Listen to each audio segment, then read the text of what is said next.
Hello প্রিয় viewers, আপনারা কিন্তু আজব মহিদুলের আজব কিছু দেখতে চান। তেমনি আজকে আপনাদের একটা আজব কিছু দেখাবো ভাই। এক ভাই বলছে যে ভাই আপনি এত আজব কিছু করেন, তাই আজকে একটা কিছু করে দেখান। ভাই আজকে আমি অবশ্যই দেখাবো। সেটা হলো এই যে দেখতে পাচ্ছেন যে এত বড় সমুদ্র দেখছেন, খরস্রোতা, প্রচুর পরিমাণে খরস্রোত। এর মধ্যে একজনকে আমি এক জেলে ভাইকে এই নদীতে ফেলে দেব। দেখেন কি অবস্থা করি ভাই। আসেন, আপনারা ভাবেন যে মহিদুল ভাই আজব কিছু করতে পারে না, আজকে দেখবেন মহিদুল ভাইয়ের আজব কিছু। আসেন ভাই।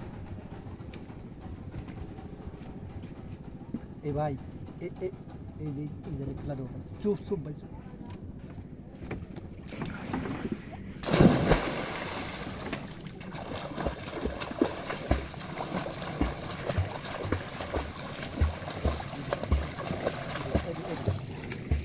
দেখছেন ভাই, এরাই মহিদুল ভাইয়ের আজব কোনো কিছু ভাই। এই কত দেখছেন, কত স্রোতের মধ্যে ফেলা দিলাম ভাই। এটাই হলো মহিদুল ভাইয়ের আজব চ্যালেঞ্জ। ওকে ভাই, লাইক দিবেন, শেয়ার করবেন আজব মহিদুল চ্যানেলটিতে।